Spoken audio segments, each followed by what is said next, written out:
E aí, oitavo ano, continuando o nosso estudo sobre a América. Hoje vamos aprender um pouco mais sobre a América Latina. Então, recapitulando, a América Latina corresponde a todos os países do continente americano que falam espanhol, português ou francês. E tem outros países que falam outros idiomas, dependendo do país de colonização. Tem alguns falando inglês, holandês e por aí vai. Então, esse tipo de divisão é a divisão histórico-cultural, baseada no modelo de colonização, que regionalizou o continente americano em América Anglo-Saxônica e América Latina. De acordo com essa divisão, nós temos aqui a linha do Equador. A linha do Equador é aquela linha imaginária que divide o mundo em dois hemisférios, o hemisfério norte acima e o hemisfério sul abaixo dessa linha imaginária. Nós vamos levar em consideração essa linha vermelha aqui, ó. Essa linha está presente nesse mapa só para a gente dividir o que é a América Latina e o que é a América Anglo-Saxônica. Então, a América Latina, todos esses países, a partir do México, em direção ao sul. Lembrando que o processo de colonização da América Latina foi baseado em exploração, porque é uma área muito rica, com temperatura favorável, território favorável, então era retirada muita matéria-prima dessa área. Foi colonizada principalmente por portugueses e espanhóis, e ainda tinha os holandeses, os franceses e os ingleses nessa região. Eu trouxe algumas características aqui para a gente conseguir entender melhor. Então, no período de colonização, ocorreu a entrada de negros africanos como escravos. A produção era voltada para abastecer as metrópoles. Ocorreu o predomínio de latifúndios, quer dizer, grandes áreas agrícolas. Hoje, atualmente, ainda existem grandes áreas agrícolas. No Brasil, essas áreas estão na região norte. Ocorreu o genocídio do nativo, quer dizer, do índio. Esse território, enquanto colônia, ele tinha total dependência da metrópole. Os produtos, inclusive, eram importados da metrópole. Ocorreu a exploração de todos os recursos. A economia interna era assentada no setor primário, quer dizer, só agricultura e extrativismo, o suficiente para poder sobreviver, para manter aquela população nessa colônia. Não existia produtos manufaturados. Lembrando que manufaturados são aqueles produtos feitos artesanalmente, mas com uma certa linha de produção. Então não existia esse produto aqui porque a obrigatoriedade era que esse produto viesse de Portugal, viesse das metrópoles. Não era interessante para Portugal nesse período que existisse manufatura na colônia, porque existindo manufatura, isso faria com que o mercado interno crescesse e, obviamente, a população local ia crescer também. Se existisse economia, crescimento do mercado interno, existiria também o crescimento populacional e povoamento. E não era o objetivo de Portugal naquela época. O objetivo era simplesmente a retirada de matéria-prima. É também característica dos países da América Latina o subdesenvolvimento. Hoje, esses países considerados subdesenvolvidos, alguns estão sendo chamados de países emergentes, porque já conseguiram sair daquele estágio de subdesenvolvimento, de total dependência. Eles já conseguem investir em indústria, eles já conseguem produzir, crescer, então já é considerado país emergente. Então, qual a característica de um país subdesenvolvido? Dependência tecnológica, a maioria da tecnologia ela vem de fora. Dependência também financeira e econômica, isso já é herança do período colonial. Então, quer dizer, foi colônia de exploração, não conseguiu montar um mercado interno. Depois da independência, continuou dependendo de países estrangeiros financeiramente, adquirindo empréstimos para poder oferecer infraestrutura à população. São países subordinados aos interesses das grandes potências. Então, não existe interferência do Estado na economia. E, na maioria das vezes, o Estado depende dos interesses das grandes potências, de empresas estrangeiras. A mão de obra é mal remunerada. O consumo é bem inferior a nações desenvolvidas. O consumo é inferior porque a população não tem condições financeiras para, obviamente, consumir em grande quantidade. A industrialização é fraca porque começou tardiamente, enquanto a Inglaterra começou a Revolução Industrial no século XVIII. Regiões da América ainda eram colônias, ainda estavam tentando se organizar, então esses países conseguiram se industrializar já no século XX. E aí temos a exceção do Brasil, México e Argentina, que conseguiram se industrializar tardiamente também, porém conseguiram se desenvolver mais que os demais países da América Latina. O IDH é uma unidade de medida utilizada para medir o grau de desenvolvimento das sociedades e leva em consideração a educação, saúde e renda. E eu tenho aqui os indicadores econômicos de alguns países da América Latina, já que falamos de IDH, só para termos uma referência.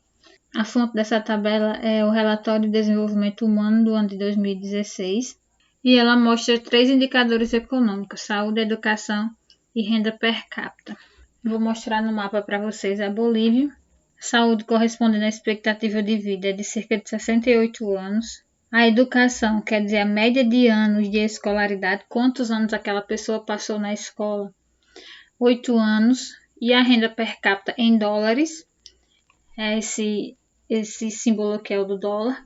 A renda per capita em dólar é de 6.155, renda por pessoa. Temos o Brasil com expectativa de vida de 74 anos, esses dados são de 2015.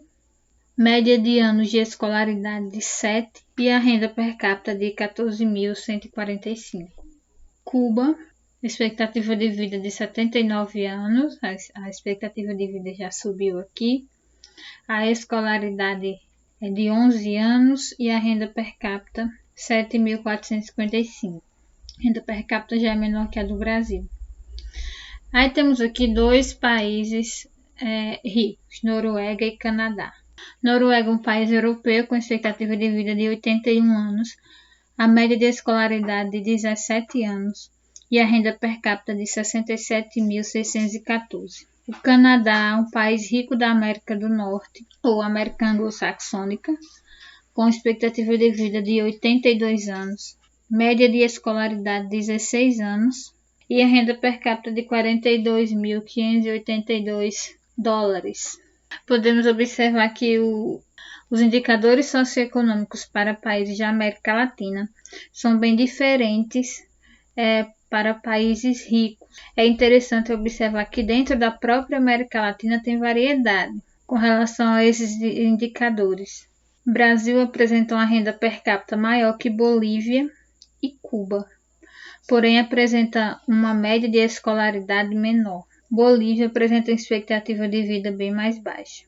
Então, esses indicadores caracterizam o índice de desenvolvimento também dos países, em que os 3 primeiros países, Bolívia, Brasil e Cuba, são países considerados pobres e Noruega e Canadá considerados países desenvolvidos, países ricos.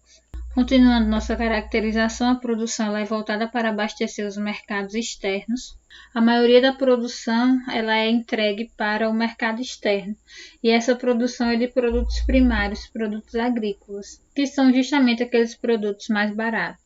Existe também o problema da fome ainda nesses países, taxa de mortalidade infantil elevada, carência de moradia, emprego, saneamento, hospital, transporte, segurança. Então, a grande maioria dos países latinos, eles encontram-se em situação de dependência econômica em relação às maiores economias do mundo, como Estados Unidos, China e União Europeia, porque os países da América Latina, eles exportam produtos primários e não têm alto índice de industrialização. E eles não conseguem crescer no cenário mundial, não ocorre crescimento econômico. E quando ocorre crescimento em alguns países, esse crescimento não é favorável, porque eles não conseguem usar a riqueza que foi gerada por esse crescimento para solucionar os problemas internos, para solucionar o problema da desigualdade econômica e desigualdade social. E aí conseguimos observar alguns problemas da América Latina, observando a própria zona urbana. Então, os setores essenciais de atendimento à população, como saúde, educação e até a oferta de emprego, estão concentrados nos grandes centros urbanos, quer dizer, nas grandes cidades. E aí isso provoca uma migração das pessoas que vivem nas cidades menores em direção a essas cidades grandes com o objetivo de conseguir melhoria de vida. Essa migração dessa população faz com que os governos tenham que resolver questões com relação ao transporte, à segurança pública, à moradia, abastecimento de água, entre outros. Ocorre um crescimento urbano sem planejamento. Então, quando as pessoas de uma cidade pequena se mudam em grande quantidade para uma cidade grande, isso quer dizer que essa cidade grande ela tem que se preparar ou estar preparada para a chegada desse grande número de pessoas. É como se você, na sua casa, com 5 pessoas, recebesse a visita de mais 5. Então, para receber essa visita, você tem que se preparar. Você tem que observar se terá como acomodar essas pessoas, se terá como alimentá-las. É isso que os governos têm que organizar nessas cidades grandes e muitas vezes eles não conseguem fazer isso. E aí, com isso, temos o crescimento daquelas áreas nas franjas, recebe o nome de favelas. Favelas são aquelas áreas irregulares, onde as pessoas começam a construir suas habitações. Irregulares porque pertencem à propriedade privada ou ao poder público. Então, esses centros urbanos na América Latina, eles têm como característica essa segregação, essa separação pela desigualdade. Não posso esquecer do mercado de trabalho, que existe uma instabilidade política na América Latina e faz com que as taxas de desemprego elas oscilem de acordo com o momento político. A população também está distribuída irregularmente, então as áreas mais habitadas são os litorais dos oceanos Pacífico e Oceano Atlântico, essas áreas aqui mais escuras. Como o litoral do Atlântico foi a porta de entrada para os colonizadores europeus, a concentração humana nessa área aqui é consequência histórica. Ao centro tem a ver com o processo de crescimento e industrialização, mas nós temos também áreas de baixa densidade, quer dizer, o número de pessoas vivendo é bem reduzido. Isso porque existe a localização de obstáculos naturais. Aí existem florestas, temos a questão da floresta amazônica bem aqui, tem a Cordilheira dos Andes aqui do lado e tem o deserto da Patagônia ao sul. Então essas áreas em amarelo mais claro, são as áreas em que o número de habitantes é bem reduzido. Temos a questão da migração também. A migração é comum na América Latina. O México é o país latino-americano com maior número de pessoas vivendo fora do país. E o destino da maior parte dos mexicanos é os Estados Unidos. E muitos mexicanos fazem a tentativa de imigração de forma ilegal, com o objetivo de conseguir melhores condições de vida. Mas outras pessoas também, de outros países brasileiros, também tentam fazer essa imigração ilegal pela fronteira México-Estados Unidos. Essa fronteira ela é fiscalizada, isso dificulta a entrada ilegal. Mesmo assim, alguns ainda conseguem fazer essa passagem. Existe também aquela migração dentro da própria América Latina. A Argentina é o principal destino dos vizinhos, Paraguai e Bolívia.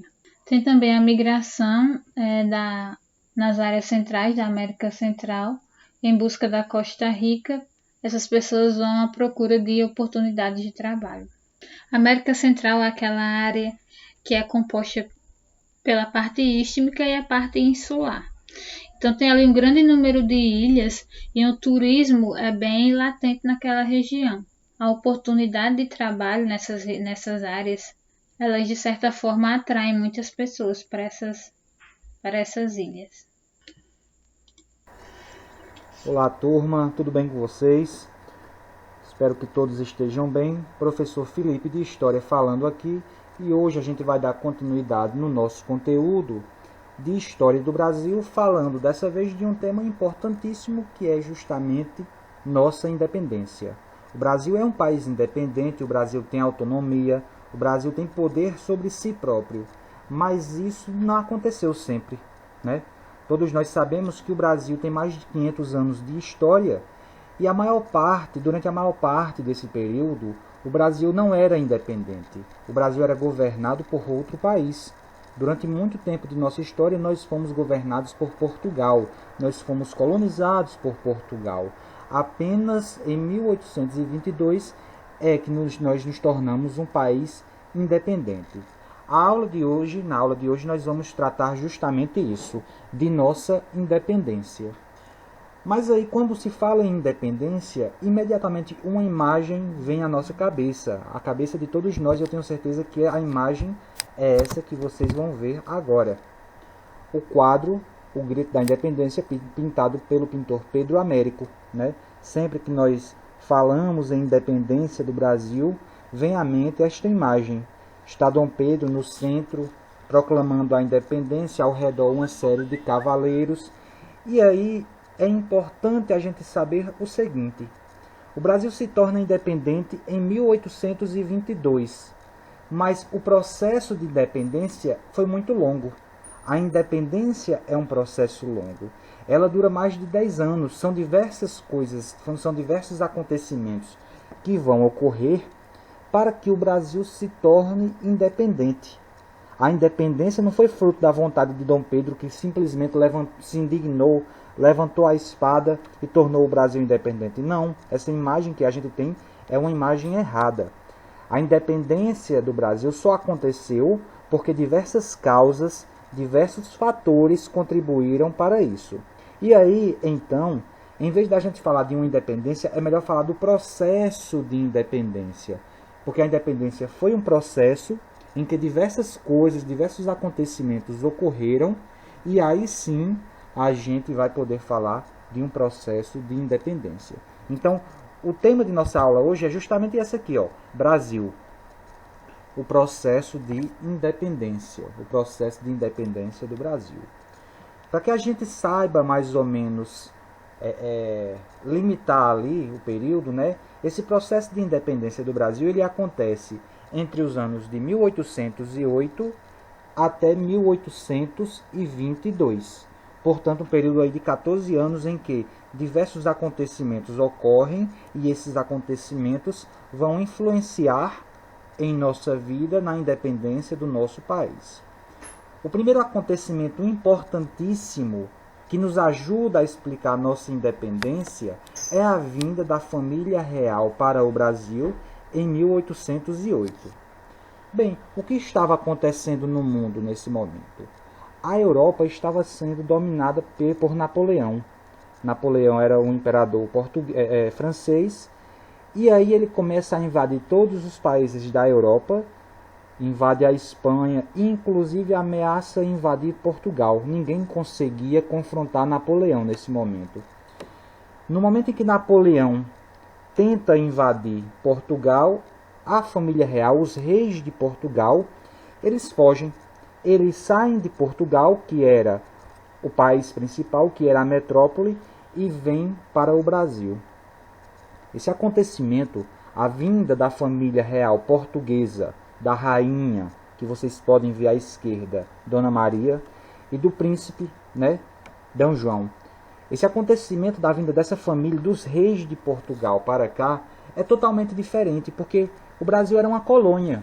O Brasil era apenas uma área de exploração de Portugal. A colonização não queria saber de melhorar o Brasil, de dar melhores condições para os brasileiros, não. No momento que a família real chega ao Brasil, vai ser diferente. Muitas mudanças vão acontecer. A gente vai começar a ver essas mudanças a partir de agora. Então vamos lá. Aqui é uma imagem, uma pintura, na verdade, da chegada da família real, da recepção da família real em Salvador, né? A família real chega primeiro em Salvador e posteriormente depois vai se fixar lá no Rio de Janeiro, que vai se tornar a capital da colônia. A família real vai se fixar no Rio de Janeiro. Então vamos lá. O governo joanino. O Brasil deixa de ser colônia. Até esse momento, o Brasil era uma colônia de Portugal. Por quê? Porque o único objetivo que Portugal tinha no Brasil era lucrar, era explorar, era colonizar. No momento em que a família real chega no Brasil, o Rio de Janeiro passa a ser a capital do Império Português. E aí diversas mudanças vão acontecer. Por exemplo, criou-se o primeiro Banco do Brasil. Isso mesmo, o Banco do Brasil hoje, que existe até hoje, ele foi fundado por D. João no período em que ele chega no Brasil. A Escola de Belas Artes, no Rio de Janeiro, a Biblioteca Real. Instalou-se também o primeiro curso superior do Brasil, que é a Escola de Cirurgia de Medicina da Bahia. Várias instituições elas foram transferidas de Lisboa, a cidade portuguesa que era a antiga capital do Império, para o Rio de Janeiro. O Rio de Janeiro passa então a ser a sede, o centro do Império Português, porque os reis, a partir de agora, moram no Rio de Janeiro. Liberou-se a tipografia, ou seja, a produção de jornais, que antes era proibida, permitindo que se criassem ali jornais, se editassem livros. Ou seja, gente, em resumo, o Brasil deixa de ser uma simples colônia de Portugal e passa a ser a sede de todo o reino de português, o Reino Unido, né? O Rio passa, a cidade do Rio de Janeiro passa a ser muito mais importante do que Lisboa. Por quê, professor? Porque a partir de agora os reis portugueses, eles não estão mais em Portugal. Eles estão no Brasil, eles estão no Rio de Janeiro. Então, essa vinda da família real, ela é fundamental para a independência do Brasil, porque o Brasil, na prática, ele vai deixar de ser apenas uma colônia. Não, ele vai ser a sede do Império Português, porque os reis, Dona Maria I, que era a rainha, e o filho dela, né, D. João, que era príncipe, eles estão morando no Brasil, no Rio de Janeiro. E aí, quais são as principais medidas que D. João VI toma assim que chega ao Brasil? Bem, quando o Brasil era uma colônia, era proibida a chegada de navios, de barcos de outros países até o Brasil. No momento em que D. João chega, ele vai provocar a abertura dos portos às nações amigas, ou seja, o Brasil vai poder receber navios, barcos, embarcações de outros países. E isso, é claro, vai ser importantíssimo, porque vai aumentar muito o comércio do Brasil com outros países. O comércio vai crescer de uma maneira muito grande. O que significou essa medida? Para Portugal, prejuízo, porque antes só quem poderia vender ao Brasil era Portugal. A partir de agora não, o Brasil pode comprar de qualquer país, né? Acabou o monopólio comercial que tinha com a antiga colônia, o Pacto Colonial. Esse Pacto Colonial que dizia que o Brasil só poderia comprar e vender de sua metrópole, de Portugal, a partir desse momento, acaba. 2. Para o Brasil, essa medida significou lucro, porque com o fim do Pacto Colonial, os comerciantes brasileiros poderiam comprar e vender com mais vantagens, porque eles poderiam comparar preços, né? Se Portugal de repente estava caro, um produto, uma mercadoria, eles poderiam comprar de outro país. A partir de agora eles tinham essa opção. E aí entra um terceiro país, que é a Inglaterra. Para a Inglaterra foi ótimo. Com o bloqueio continental, tinha uma quantidade imensa de mercadorias encalhadas que agora seriam vendidas para o Brasil. Ou seja, a Inglaterra ganha um mercado consumidor.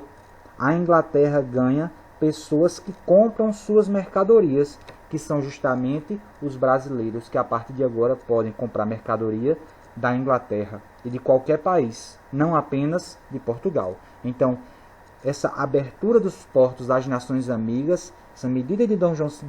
João VI é importantíssima, porque a partir de agora o Brasil vai ter uma liberdade ainda maior. Tudo isso para mostrar como essa chegada da família real ao Brasil é importante. Essa chegada da família real ao Brasil vai tirar o nosso país o status apenas de uma colônia, de uma área de exploração. Não.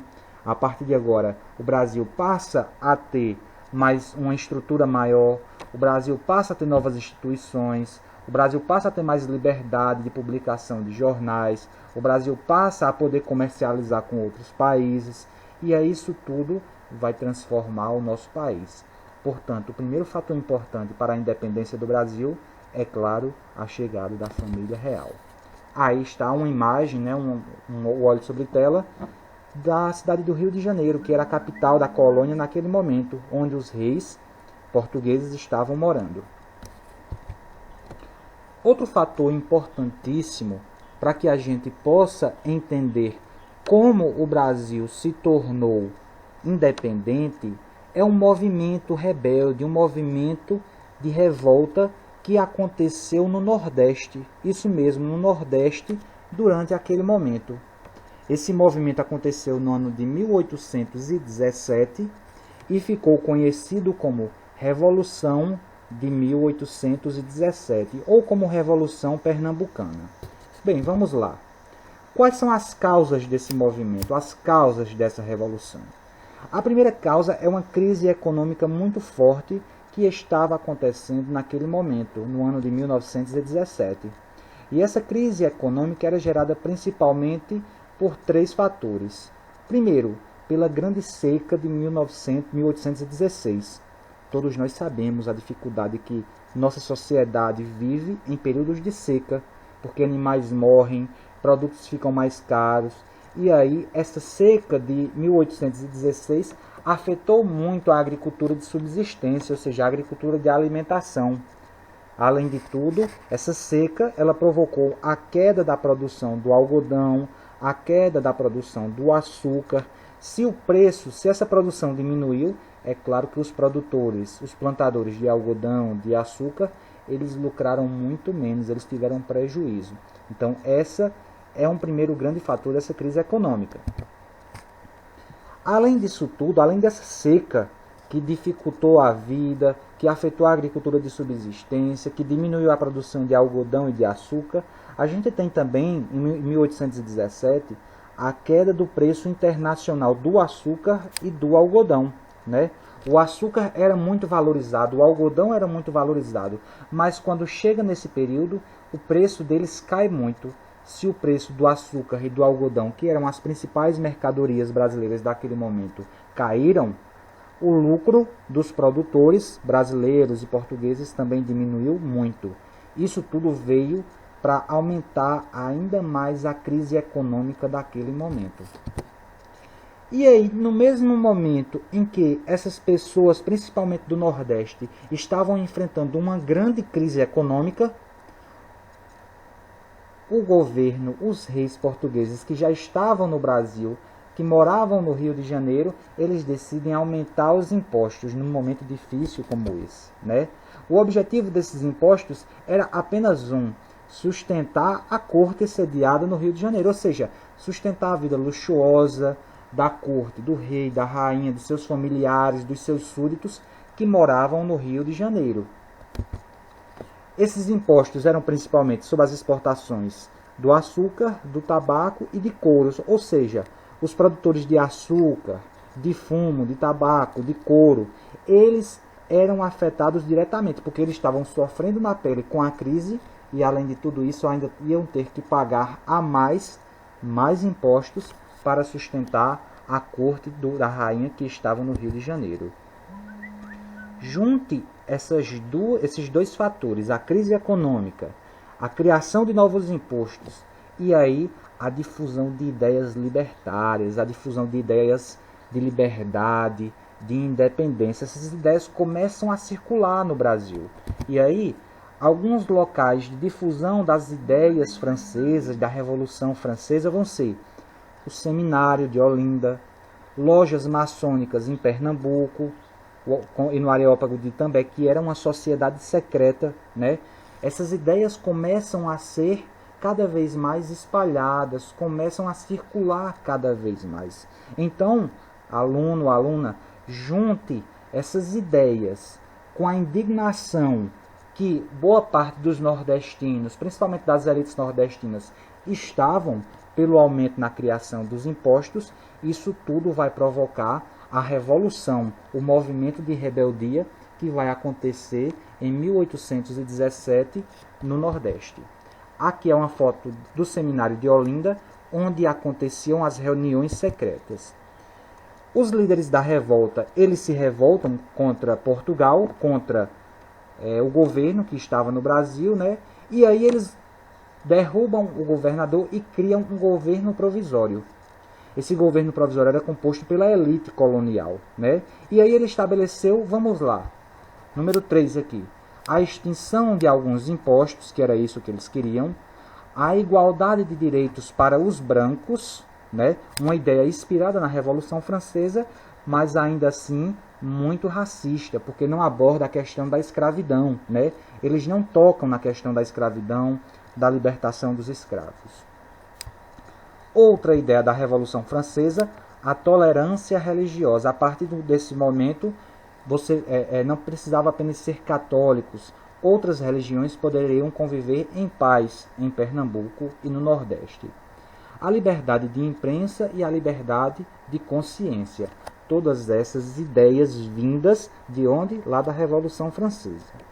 Além disso tudo, implantou-se um sistema republicano, ou seja, a partir de agora eles não eram mais governados pelo Império Português, pela rainha que estava no Rio de Janeiro, adotou uma nova bandeira e uma nova lei. O governo provisório chegou a enviar emissários, correios ao Ceará, à Bahia, enfim. Esse movimento foi um movimento que envolveu principalmente os estados de Pernambuco, Paraíba, Rio Grande do Norte e uma região do Ceará. Esse movimento até consegue, durante algum período, declarar independência em relação a Portugal, em relação à rainha. No entanto, há uma repressão muito forte do governo português, da rainha, e aí essa repressão vai acabar colocando o movimento a fracassar. O movimento vai fracassar. Mesmo assim, esse movimento vai ser importante porque já vai colocar uma pressão no governo. E essa pressão vai acabar em 1822, justamente desaguando no grito da independência, que é quando o Brasil finalmente torna-se independente de Portugal. Então, alunos, o objetivo dessa aula de hoje foi justamente mostrar esse processo da independência e mostrar como esse processo não é um processo automático, não aconteceu num piscar de olhos tão rápido, não. A independência do Brasil durou alguns anos, né? E para que ela acontecesse, vários fatores, vários acontecimentos foram importantes. Hoje eu trouxe aqui 2 acontecimentos importantíssimos. O primeiro é a chegada da família real ao Brasil, que vai promover inúmeras transformações na antiga colônia.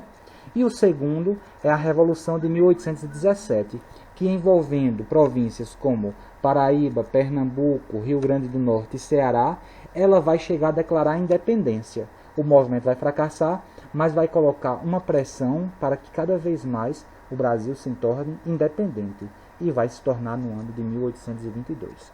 Enfim, por hoje é isso. Bons estudos e até a próxima aula.